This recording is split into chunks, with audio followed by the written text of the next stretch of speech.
Welcome to this video series about improvising by Sietze de Vries.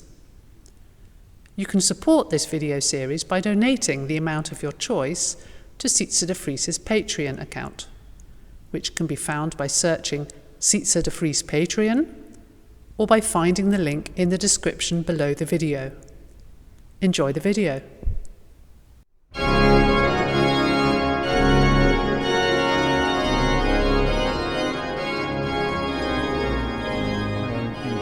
Beautiful church of Uithuizen, one of the most northern villages in Groningen. And here we have the wonderful Arp Schnitger organ from 1700. And it's actually nice to devote a short video on the organ case of this marvelous instrument. Because with Schnitger, everything has a meaning. There's almost no detail that doesn't have a function in his organs, and that goes for the organ case as well. You often think of the organ case as something, well, just nice to look at, and it's to protect the pipes inside the organ, but it is so much more. So let's see what we actually can see in this church. We see clearly a Hauptwerk with a principal 8, a Rückpositiv with a principal 4, and the pedal is behind the Hauptwerk. And that's of course the first question. If you look at a lot of the organs from Arp Schnitger and in general the North German style, the pedal is often in two pedal towers at both sides of the Hauptwerk. And of course that would have been an option here too, but I can think of two good reasons that Schnitger didn't do it. The one reason being it's a small village church, so if you were able to put those pedal towers with probably a principal 8 at both sides of the Hauptwerk, or probably in Schnitger's case at both sides of the Rückpositiv in the balcony, it would be pretty crowded at the west end of the church. And of course we have seen an example in Leens that it can be done, but it means that you don't have much place left on the balcony, and the whole appearance of the organ is very impressive, but also maybe a bit too much for a village church. A more important reason is actually that now the chest of the pedal is sitting on the floor of the balcony. So it's very low in the organ, and it means you have the full height of the church, the middle of the church, to have long pedal pipes. And that means in this case that this organ has a wonderful 16-foot reed that can have full length in this organ, which was not possible in Leens, for example, with the Hinz organ. So that's actually a good reason to have the pedal behind. And we end up with this really elegant organ case that contains 28 stops. Well, let's have a closer look. Of course, the Rückpositiv is exactly proportion 2 to 1 from the Hauptwerk, because it has a principal 4 and the Hauptwerk has a principal 8. But you can actually say more about it. So if we have a closer look at the middle tower of the Hauptwerk, you can see 7 pipes, which is quite normal, but you have to consider that this organ started its life with a short octave, meaning that the first octave of the Hauptwerk only had the pipes C, D, E, F, G, A and B flat. And that's exactly 7 pipes, and then from the B natural on, the pipes would go to the side towers. And those side towers are actually interesting in this organ because, as you can see, they have a special shape. Normally with Arp Schnitger you would expect them to be pointed, a triangle shape. But here they have the typical shape that you can find in organs in Groningen in the Renaissance period, a trapezium shape. So that means you have 2 pipes actually in the middle. And you can see that he copied that idea in the Rückpositiv.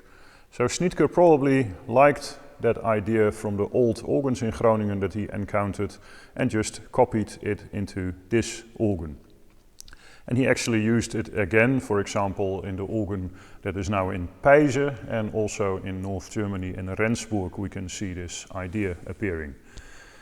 So actually that proportion 2 to 1 we can see already in the Hauptwerk, because since the side towers have pipes that are already an octave up, and that's because of the short octave, those pipes are exactly half the length of the ones in the middle tower. And then we have, well, in this case 8 pipes in the side towers, but 7 are actually speaking like normal. And if you just count along, then you can actually figure out that if you have the middle tower and the side towers, you have exactly all the pipes that you need for the bass in the Hauptwerk. And when we go to the treble, so from C on, we need pipes that you can find in the little pipe fields. And you can see they have the same length, all those pipes in the little pipe fields on top and below. So that means Schnitger actually had a choice. He could use one of them, but also together, so that you have a treble in the organ that has a double rank actually, which sometimes could be very useful to have a more powerful vocal sound. In this case, only the top little pipe fields are speaking pipes, and again, it's an octave up from the tenor, so that means the proportion from the little pipe fields to the side towers is again 2 to 1. So that's quite special and typical for Schnitger that the proportions are perfect, and even more so when you think about the fact that all the pipes are placed in a major third distance of each other. And that means that you always have the biggest pipe in the middle. So not only is the organ, the entire organ, symmetrical, but every part of the organ in itself is symmetrical as well. So that gives a very beautiful shape of the organ. And of course this whole idea with the proportion 2 to 1 is copied in the Rückpositiv. So you find the first octave in the middle tower, so the pipes C, D, E, F, G, A, B flat. And then almost an octave up from B natural on, the pipes are in the side towers of the Rückpositiv, and the whole treble is actually in the pipe fields. In this case, I think it's also the top pipe fields in the Rückpositiv. It always depends on how the chest is placed inside the organ and how much space you have, which is actually interesting in this case, and I will show you what happened here, because actually there was not enough room in the organ here for all the pipes, so you can see that the little tubes going to the facade pipes are actually sticking out in the Rückpositiv. And that had to do with the fact that the measurements, which were in feet of course in those days, that the Groningen feet of foot was slightly different from the one in North Germany, in Hamburg. So they ended up having a little misunderstanding about the measurements, and that's why the chest of the Rückpositiv hardly fits in.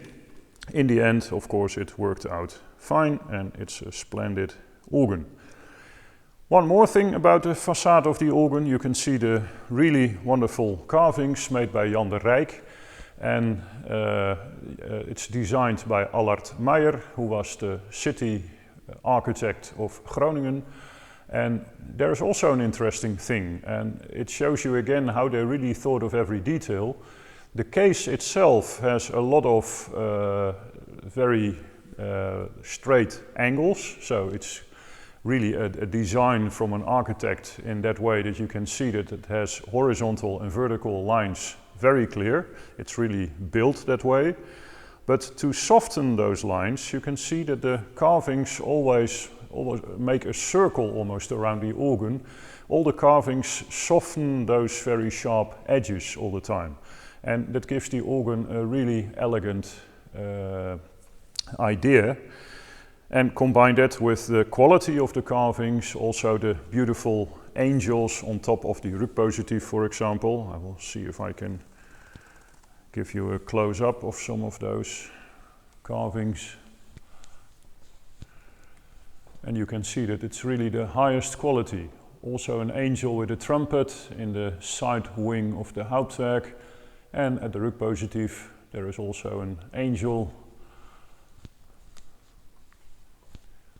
Lots of instruments, of course, and very important at the middle, very well visible for all the church-going people, the heraldic weaponry of the family Alberda van Menkema, who paid for the organ. And that's what you have to keep in mind. The organ was basically a status thing, actually. It was all about showing off that you had the power and the money to make a work of art like this. And of course, an organ was in those days, we're talking 1700 now, was the most impressive, loudest, biggest instrument that you could think of. So people definitely would be dazzled with the sights and the sounds of a marvelous Schnitger organ like this.